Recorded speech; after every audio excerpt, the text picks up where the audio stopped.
Well, Razorback basketball fans, it's kind of fun, isn't it? Always talking about Razorback basketball and some of the fun and some of the greatness that's been going on. I mean, I know it's been quite a while time that John Calipari has been hired. In fact, I was even talking to somebody who is one of the listeners and followers of what we do here at Natty State Sports. And I laughed because they told me, they're like, I rewatched the entire live stream that you guys did of the John Calipari process that Sunday night when it was being reported that he was taking the job, and then just the things that came along with it. And I laughed about it because I'm like, man, that was a fun night. But it just shows you, again, the excitement. If there was ever excitement in a sport, it's basketball, far and away. I think football, there is maybe more than I give credit for, maybe not as much as you would like, but there's still plenty to be excited about, at least in theory. And also in baseball, because it's so fresh, of a very disappointing end to the season. I wouldn't say it's, again, people get excited about it, but people are just really disappointed by it. They're like, okay, well, you can keep having these great regular seasons, but until you actually do something in it in the postseason, none of it's going to matter. But basketball is where it's all at, and the excitement is still at a fever pitch. And I love any time that on social media, the official Razorback basketball Twitter account, Instagram account, whatever it is, puts up different stuff, any sort of content that can be had, pictures, videos, memes, whatever it is. And everybody on the Razorback basketball social media site put up this little picture here. And all it is talking about the transfer class as well as the recruiting class and where it ranks. It says basically flat out Arkansas, number 1 transfer class in the country and the number 6 recruiting class in the country. Right there where it stands, those are 8 players that you have right there. And Trevin Brazil's not even listed because that's the thing I've always wondered about it. It's you can't consider it a transfer if they were at the school they were at the year before, right? They're returning to school, even though they entered into the portal. Could that count? I think it should. I think it should count. I think if you went into the portal and you came back out and you're like, yeah, you know what? I actually do want to go into the back to the school that I was at. I think it should count, but it's not here. But either way, this is the transfer class and recruiting class that they have coming in. And I know it's, still so early, and who knows, maybe a little bit is Photoshop and graphic and everything, but it's pretty wild looking at that picture because we all know just seeing John Calipari, he's not in the picture, but just seeing John Calipari out and about wearing Razorback gear where he goes, I don't know if I'm ever going to get used to that. I don't know if I'm ever going to be back and just be like, yeah, that's pretty normal. That's pretty normal, especially with the red, which he looks great in red. Don't get me wrong, but he's just worn blue so long. It just is a bit different look, but still looking at that group right there. First off, I think Final Four at least, right? But also how telling it is, just in a friendly reminder. It's different now, boys. This is a different animal. This is a whole different thing. It's a different era. Because we know that there's so many cases, like from us, when he was here at Arkansas, there was a lot of turnover. There were a lot of new players that joined onto the rosters and everything. But I always felt like there was at least some continuity from the year before. Some more so than others, but some. You think back after his first year, he took over. He basically had all Mike Anderson's players. The next year, he still had some other players from that team. Connor Vanover, I know he didn't play his first year, but he was on the team. You had a guy like Desi Sills still on the team who played that next season. So you had a little bit of continuity. Again, I don't know how long it went, but you didn't have to rely on that much because it was essentially understood that, hey, this is going to be the first full-time, full class, full everything that Muss has been able to put together himself. And he had a great recruiting class with freshmen. And he got all the big-time kids from Arkansas, and especially the most important ones. He had Moses Moody come in. He had KK Robinson. He had Jalen Williams, and he had Devo Davis. It's amazing what happens to Razorback athletics in particular years whenever you're able to get a lot of high-quality players to come out of the state at the same time, but also be able to get them to play together at Arkansas. I know KK Robinson didn't pan out, which is crazy because he was one of the higher recruited guys or highly regarded guys of that group. but you got everybody else, and those were all true freshmen. And then you went to the portal and you gotten some key pieces, guy like Justin Smith and Jalen Tate, who really made a difference on that team. And then kind of plugged in place some of the other guys too. And then the next year, even though you lost some players, you still had Devo Davis. You still had Jalen Williams. You still had J.D. Note. He was another guy that was on the team but just didn't play in much his first year. But you had J.D. Note. You had Connor Vanover again, still on the team. Still pieces there. And then even the next year, you had Devo Davis. That was something that he was entering into his junior year. But you had Devo Davis. You had, I guess, was that? No, that couldn't have been it. That may have been the one that was like the most shorthanded one. And then the next year, we know you had one of the Mitchell twins this past year with Makai, and then Devo, and then also Trevin Brazil. So my point is that, we've seen turnover happen on rosters before. It's not uncommon, especially at a place like Arkansas, especially over the past few years and the way things have gone.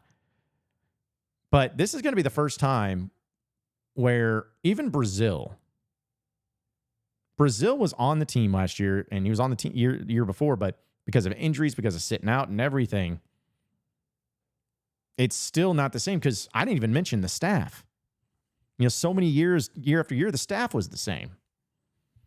The GAs, the trainers. Some guys have still stayed on, like Riley. Love Riley. He stayed on. Ronnie Brewer stays on. So that's awesome. But it's going to be a whole new staff.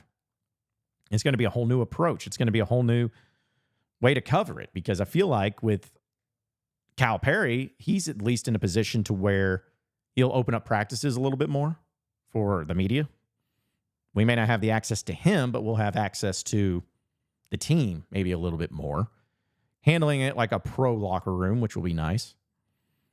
So it's just amazing how things are just going to change for the good, not for the bad, but for the good. I'm appreciative of the way that Cal's handled everything. I'm appreciative of, the work that he's put in so far. And let's be honest, folks, it's exciting to have John Calipari, but it would not be near as exciting if he did not have the great, highly ranked players that he's bringing in. Like right there, that graphic is a flex. We talked about that a few weeks ago, about John Calipari and his flexing. He loves to flex, and I would too. This is a flex. Because what do we know about sports in college more so than anything? Like what does it take? What do you need to do to get the best players? Well, it's about recruiting. And whenever you've gotten a bunch of freshmen, McDonald's All-Americans, everything like that, it's great, but there's just such an uncertainty to them. Bay Fall was a McDonald's All-American in high school, but I don't even know if he played more than 5 minutes the entire year. We mentioned KK Robinson, highly regarded player. Didn't really play. So there's just so many times where high school players, they could hit or they could miss. You just never know. So what's been the counter to that? Well, we recently, because of the transfer portal, you've been able to counter that high risk, high reward, guys with great talent, but maybe very raw, or maybe where it actually works out is true freshmen because they're NBA ready. You've countered that with being able to bring in established players from other schools that may or may not have had a high level of success, that may or may not have been really good at where they're at. And you didn't have to develop them. You didn't have to, build them up into the player that they are today. It's more just taking them and placing them into your program. They're already ready to go. They've experienced. They know what it's like. And you just plug them and place them. Again, not saying they all pan out that way, but it's definitely got its own advantages. Where are they the McDonald's All-Americans 5-star player that's going to go to the NBA in the first round next year? Maybe not. Maybe that's not that potential, but they're really good established college basketball players that could step right in and be that experienced dude that they, and most teams, so desperately need. So that could also be the case. But now, with what you have right now, at least with Arkansas, you got both. You got the number 1 transfer class and you got the number 6 recruiting class. There's a lot of times where this seems to be off balance. There's times where if a team has one of the highest ranked recruiting classes, their transfer class may be all right, but it's lower because you focus so much on this. Or the opposite, where you didn't even go for the high school class. You just straight up went for all transfers. I think Muss did that back in the 2021-2022 season, where the only freshman on that team was Chance Moore. But usually it's like, but that was the thing, is like the transfer class was really up here and high, and then you just kind of saw where the recruiting class was for true freshmen and where that was at. So it's all about balance. But to have it right here, the number 1 transfer class and the number 6 recruiting class, it's hard to get much better than that. It's hard to ask for much more than that. Because, folks, I'm telling you right now, if you ask me what I'd rather be the higher ranked in between transfer class and recruiting class, give me the transfer class.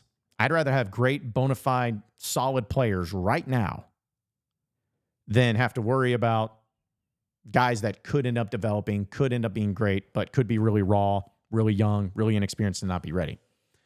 So Arkansas at least got the number 1 class with that. But to add in the number 6 class, which just depends on which ranking systems you're looking at and all that, like you have 3 5-stars coming in. So my point in saying all this is that the talent is not going to be the issue. People can say whatever they want about Cal or about, oh, he's going to be first round exit. Bah, bah, bah. Like just yelling about nonsense. Or you can at least look at it and say, all right, unbiased, no Razorback tinted glasses on, no Kentucky tinted glasses on, nothing like that. They are the number 1 transfer class this year, and they are the number 6 recruiting class this year. And also getting, whether you like it or not, a key returning piece in Trevin Brazil. That's the team right now. How do you sit back and look at what Cal has done so far and what Cal is going to have on this team next year here at Arkansas and not say that this team has the potential to make a run into the Final Four and possibly compete for a championship? And again, I know all the Kentucky fans are saying that we've heard it before. Good. Because guess what? The things you heard before, they were right. Because you do not realize how tough it is when you get to the tournament to advance in the tournament. You have no idea how tough it is. So I may be crazy here, but if you were going to give me the option of being a team in the NCAA tournament with the best players or a team in the NCAA tournament without the best players, I'm probably going to pick the team that has the best players. Doesn't mean it's always going to work out. Doesn't mean they're always going to win. But that's what I'm going to do, because that's what smart people do. They choose wisely. Again, I don't know the guarantees. I'm not going to put a guarantee on as far as how far they're going to go in the NCAA tournament. If they lost in the first round this first year under Cal, yeah, I'm going to be bummed. I'm going to be disappointed. But again, give me the talent. Give me the most talented or one of the most talented basketball teams to pick to advance into the tournament more so than anybody else. Like Oakland beating Kentucky last year, like that's not something that everybody just knew was going to happen. Oh yeah, Oakland. Yeah, bad matchup. They're definitely it. I'm going to pick them to make a run. Or St. Peter's a few years ago. Nobody said that. Why? Why?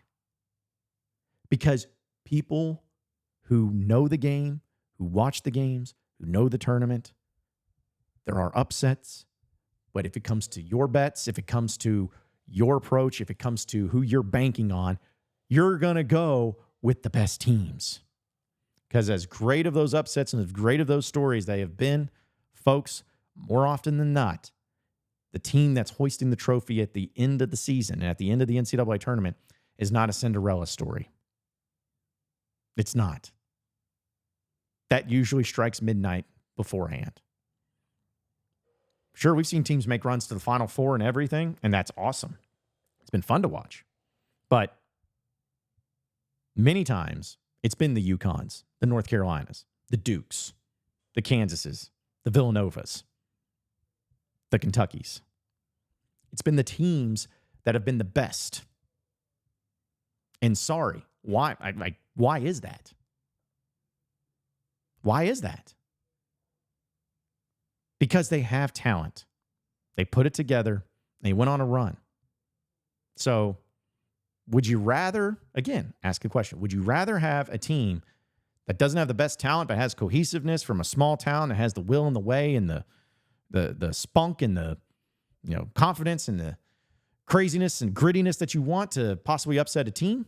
Or do you want the team that's going to have the best players? Cinderella stories are fun, but they always end. The NCAA tournament and national championships, those are won by the best teams. That's just a fact. Speaking of the best teams, folks, get in on BroThrow at BroThrow.com.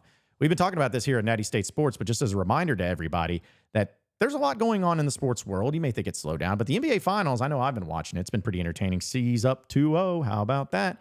So maybe you're feeling pretty good about it, right? Maybe you're feeling good and saying, if you're a C's fan, oh, yeah, easy money. They're going to sweep the Mavericks. Or maybe you're a Mavericks fan or thinking Mavericks are going to bounce back and have a big game as they return home. Well, if you go to BroThrow.com/Natty, BroThrow.com/Natty, Natty, you can be able to get in on the fun by betting with people of your community, with your friends. And it's a very simple process to do. When you go on there to the web app, you can see exactly what is going to be going on and who you're going to be betting up against and for the amount and what you're betting on. Right now, for instance, if you went on to BroThrow.com/Natty, you could bet on the Mavericks, who are -3 in this game. You could bet on that $25 if you're feeling the Mavericks over Kawhi. I don't think it's Kawhi Leonard, but a man named Kawhi or a lady named Kawhi. I don't judge. But still, they've bet $25 on the Celtics +3 in this game. If you're feeling good about the Mavericks, we'll put down $25 and see how it goes. And you have to pay up and be honorable because that's the way it goes. And you do it through Venmo. You can do it through the Cash App. You can do it through various ways. And you save a ton of money on the juice with BroThrow. You don't have to worry about all the extra money that goes to the house or anything. BroThrow doesn't do that. If you bet with somebody, if you go up against somebody, it's that money straight up. No questions asked. I've bet quite a few times on BroThrow.com myself, and I've had more success than not, which has been pretty nice. But I have saved a ton of money on the juice. So get after it and get to betting and have some fun with it and bet against your friends. You can also join the Natty State Sports community on BroThrow.com/Natty. It's BroThrow.com/Natty. And you can also enter in the code Natty. But get to betting, have some fun, and join us in the fun at BroThrow.com/Natty. Again, we've been talking about the Razorback basketball team and kind of what's been the best thing about the fun and excitement surrounding it. But I've also just laughed at some of the jokes, I guess, that have been thrown around about Arkansas sports. Like I posted a video today. I wish I could play it, but I'll probably get demonetized. I posted a video today of a reminder, which is like a meme with some music, and of the 2021-2022 season for Razorback sports, especially the big three. Because as we did a show on a few days ago, this past year may have been the worst of any Razorback big three sports academic year ever, at least of my lifetime. You had a losing record in football and in basketball, and you had a very epically disappointing finish in baseball. So you can make that argument that it was the worst. And the reason I posted that video was not to troll, was not to make people feel worse about everything, nothing like that. The reason I posted that video, folks, is because I want to remind everybody and send that reminder to everybody that you are not far removed from greatness. Yes, this past year sucked. And it's always about what have you done for me lately? But folks, that 2021-2022 year, you know how many years ago that was? 2. 2 full years ago when that happened. And you had it going. Football went 9-4, beat Texas, rushed the field. You went 4-4 in SEC play. You finally beat Texas A&M after that long losing streak. You had an epic game against Mississippi State at home. You gave Alabama all they wanted. You put Ole Miss to the brink. You beat Missouri, which was nice. And then you had a really good showing and an awesome bowl game you hadn't played in, and the Outback Bowl in Tampa in perfect weather on January 1st. That was awesome, especially considering where you came from. Then in basketball, you actually, for a change, had a good regular season. You had a chance in the final game of the SEC season to have a share of the SEC title. I think you actually ended up finishing tied for second or maybe tied for third, but in the tiebreaker, you ended up fourth. But still, you had a great season. So much so that you were rewarded with a high seed to go along with it, too. You had a 4 seed in the NCAA tournament. And you went to the Elite Eight. You had an epically close game against Vermont up in Buffalo. And then you had a really ugly, nasty defensive battle against New Mexico State and Chris Jans. They're up in Buffalo, too. And then you went out to San Francisco to face the number 1 Gonzaga team, that team that had an NBA draft lottery pick, second pick overall, and Chet Holmgren. Team that was number 1 in college basketball in total offensive points per game and defensive points per game. They were number 1, beating everybody. It was a home court feel to it because their fans traveled down and everything, and you beat them. And Jim Nantz, man, that call that he had on that still gives me goosebumps. I don't know the exact number, but it's like Fayetteville was 1,838 miles away, but the call of the Hogs can be heard all the way to San Francisco. Like, that's why he's the best in the business. And seeing the celebrations and everything, it was awesome. And that same year, too, by the way, I didn't mention this, but you beat number 1 Auburn and rushed the court, and that was a fun game, and the memes afterwards was awesome. Then in baseball, you had a pretty rough regular season, rough by Arkansas standards, and you kind of really just limped into the end of the season and into the SEC tournament. You lost your final 3 SEC series. You went 0-2 in barbecue in the SEC tournament. And you didn't even get a top 16 seed. You had to be a 2 seed over in Stillwater going up against a loaded Oklahoma State team. Well, what'd you do? You won. In some of the most epic and incredibly fun type of baseball games and atmospheres, you won that regional. And then you went on the road to Chapel Hill in North Carolina and swept them. Won in a walk-off. Brady Slavens hitting that one and sending you to Omaha. And then you went into Omaha and I guess technically you finished third. Wanted to win it all. Hate that Ole Miss won it. But you were there. Folks, that was a great year. That was a great year. Having that much fun and thinking about the future of all your programs. And then this past year happened. Now, there's 2 different ways you can look at this, folks. You can look at it as, well, yeah, it shows that we don't have the right leadership. We've had problems. We've done dumb things. We've had bad decisions, and it wasn't as good as what we thought, and it's come crumbling down, and it's just going to get worse until, major things changes, fire 100-year check. Like you could go through a lot of those, like, really intense, crazy ideas and feelings. Or you can look at it in a more optimistic lens, like I usually do. And here would be my optimism. That year was just 2 years ago. If anything, that shows you that things can change on a dime. Things can change quick, fast, and in a hurry. Because if you go back to the previous 2 years, I know the season was technically shortened because of COVID and everything, but football, they're coming off a 2019 year where Chad Morris was fired and it was horrible and you hired Sam Pittman. That was horrible. Basketball, you weren't going to make the NCAA tournament. You won 20 games, but you were 11th in the SEC. And your tournament, we'll never know for sure, but I would bet dollars to donuts that you weren't going to be an NCAA tournament team that year, but it was the first year under Muss and you at least had some promise and some progress. And then baseball, which we really didn't get to see. Who knows what could have happened? You had Heston Kjerstad, but I remember in the beginning part of it, the pitching was a problem. And there was a lot of uncertainty about that, where Arkansas was supposed to be a good team, and they struggled in that. So who knows what that would have happened. But all I'm saying is that potentially, though, could have been looked at as a really bad year. Fired your football coach, got Chad Morris out. You hired Sam Pittman, who was unproven. Basketball, you would have missed out on the NCAA tournament. And Baseball, who knows? Like, there's no reason. It wasn't like that team was just wrecking shop. Heston Kjerstad should have won, probably would have won the Golden Spikes. In fact, I wanted to deem him the Golden Spikes winner that year because he was having such a great start. But other than that, it's kind of like, oof. Didn't really know what to think of it all. But I say all that to say this, that was 2 years prior to that 2 years ago that you had that was so great. Things can change quickly in the world of sports. And because of transfer portal and because of NIL and because of all of that, I know you hate it. A lot of you do.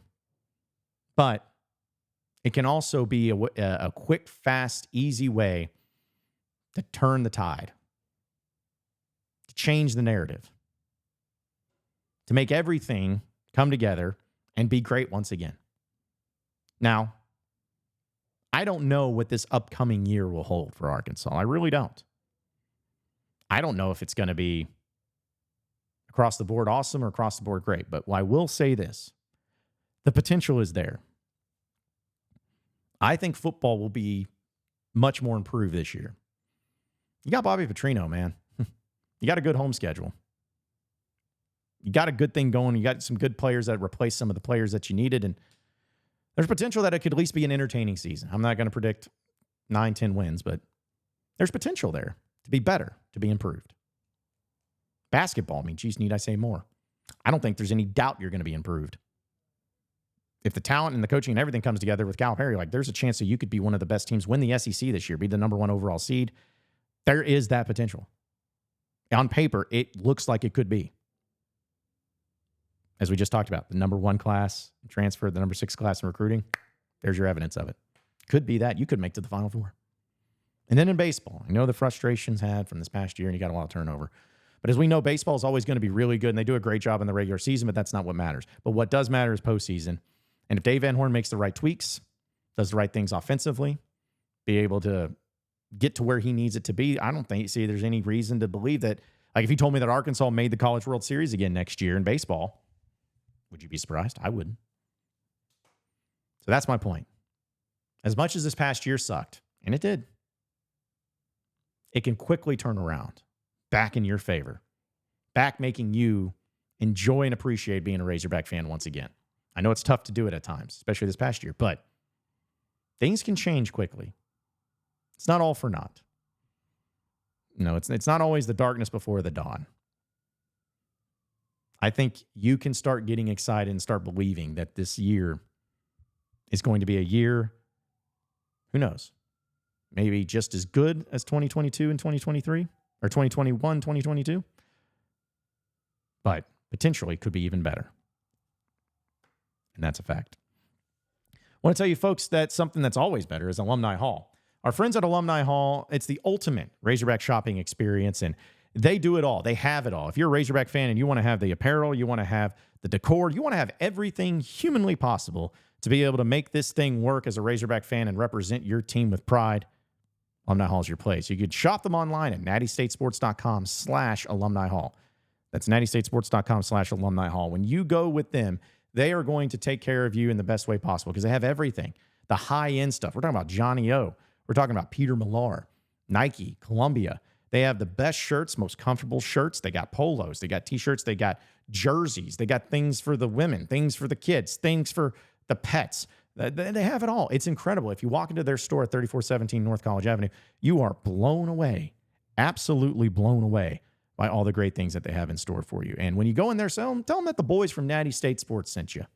Tell them that. They'll probably be like, yeah, we hate those guys. No, I'm just kidding. We have a great partnership with them. But, I know that they'll appreciate it, and I know we'll appreciate it. And they're great people over there at Alumni Hall. Huge Razorback fans. And, again, we appreciate them being a part of the tornado relief that we did last week. Really awesome stuff. So support them. Check them out again today at nattystatesports.com/alumni hall. That's nattystatesports.com/alumni hall.